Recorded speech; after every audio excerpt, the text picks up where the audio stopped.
दिल्ली के पूर्व deputy CM Manish Sisodia को ईडी ने गिरफ्तार किया है। ईडी ने गुरुवार 9 मार्च को दूसरी बार दिल्ली आबकारी नीति मामले में कथित अनियमितताओं से जुड़े मनी लॉन्ड्रिंग मामले में सिसोदिया से तिहाड़ जेल में पूछताछ की। ईडी ने इससे पहले मंगलवार को भी जेल में सिसोदिया से सवाल जवाब किए थे। सीबीआई ने मनीष सिसोदिया को बीती 26 फरवरी को गिरफ्तार किया था। दिल्ली की अदालत ने सोमवार को उन्हें 20 मार्च तक न्यायिक हिरासत में भेजा था। सीबीआई मामले में मनीष सिसोदिया की जमानत पर शुक्रवार को सुनवाई होनी है। इसी बीच आम आदमी पार्टी ने तिहाड़ जेल में मनीष सिसोदिया की सुरक्षा को लेकर चिंता जताई है और आरोप लगाया है कि उन्हें अन्य अपराधियों के साथ रखा जा रहा है। हालांकि जेल अधिकारियों ने इस आरोप को खारिज कर दिया है।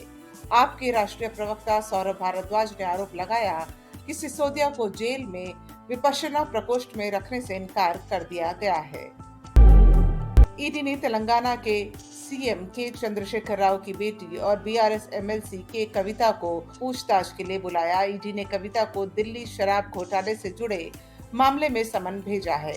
कविता बुधवार रात दिल्ली पहुंच चुकी हैं। कविता ने व्यस्तता का हवाला देकर ईडी से पेश होने के लिए 7 दिन का समय मांगा था, जिसे ईडी ने इनकार कर दिया। ईडी ने उन्हें 11 मार्च को पेश होने के लिए समन किया है, जिसे कविता ने भी मान लिया है कि कविता ने केंद्र सरकार पर जांच के नाम पर डराने की कोशिश का आरोप लगाया है। शराब घोटाले में सीबीआई के अलावा ईडी भी मनी लॉन्ड्रिंग मामले की जांच कर रही है। ईडी ने कविता को पूछताछ के लिए समन जारी किया है, लेकिन कविता ने बुधवार रात 11:36 पर ट्वीट कर इसकी जानकारी दी कि वह 11 मार्च को ईडी के सामने पेश होंगी। इसी मामले में सीबीआई उनसे पहले ही पूछताछ कर चुकी है। कविता ने कहा है कि हम ईडी के साथ हैं, उनका समर्थन करते हैं। हम अगर तेलंगाना को देखें तो पिछले जून महीने से केंद्र सरकार लगातार एजेंसियों को तेलंगाना भेज रही थी। वह इसलिए क्योंकि वहां चुनाव थे। इनकी यही आदत है, जहां भी चुनाव है वहां मोदी से पहले ईडी पहुंच जाती है। आम आदमी पार्टी के 2 बड़े चेहरे सौरभ भारद्वाज और आतिशी मारलेना अरविंद केजरीवाल मंत्रिमंडल में शामिल हो गए हैं। मुख्यमंत्री अरविंद केजरीवाल की उपस्थिति में उपराज्यपाल वीके सक्सेना ने उन्हें पद और गोपनीयता की शपथ दिलाई। सौरभ भारद्वाज को स्वास्थ्य मंत्रालय के साथ शहरी विकास, जल विभाग सहित कई अहम विभागों की जिम्मेदारी मिल सकती है। आतिशी मारलेना को शिक्षा मंत्रालय के साथ ऊर्जा और पीडब्ल्यूडी की जिम्मेदारी मिल सकती है।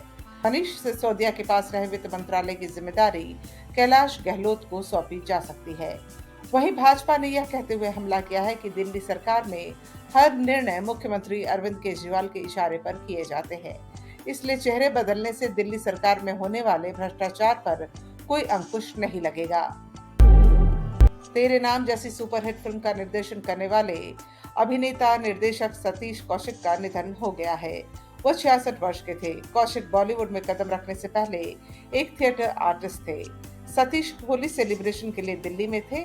कथित तौर पर कौशिक को कार में यात्रा के दौरान हार्ट अटैक आया, जिसके बाद उन्हें फोर्टिस अस्पताल में भर्ती किया गया, जहां डॉक्टरों ने जांच के बाद उन्हें मृत घोषित कर दिया। वह दिल्ली से सटे गुरुग्राम में किसी से मिलने गए थे। कौशिक के पार्थिव शरीर को मुंबई लाया गया है, जहां उनका अंतिम संस्कार किया गया। सतीश कौशिक के निधन से पूरी इंडस्ट्री में शोक की लहर है। कई सेलेब्स को गहरा झटका लगा है, वहीं कुछ को अब भी यकीन नहीं हो पा रहा कि सतीश कौशिक इस दुनिया में नहीं रहे। ऑस्ट्रेलिया के प्रधानमंत्री एंथनी अल्बनीज को भारतीय नौसेना ने गुरुवार को आईएनएस विक्रांत पर गार्ड ऑफ ऑनर दिया। उन्हें साथ ही आईएनएस विक्रांत के कॉकपिट में बैठाया गया।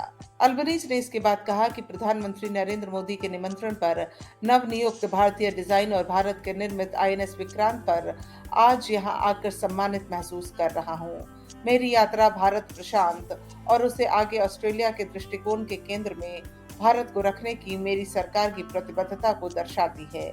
उन्होंने आगे कहा कि ऑस्ट्रेलिया के लिए भारत एक शीर्ष स्तरीय सुरक्षा भागीदार है। हिंद महासागर दोनों देशों की सुरक्षा और समृद्धि का केंद्र है। बता दें कि प्रधानमंत्री नरेंद्र मोदी और उनके ऑस्ट्रेलियाई समकक्ष एंथनी अल्बनीज भारत और ऑस्ट्रेलिया के बीच चौथे और अंतिम क्रिकेट टेस्ट मैच की शुरुआत से पहले गुरुवार सुबह अहमदाबाद के नरेंद्र मोदी स्टेडियम भी पहुंचे थे।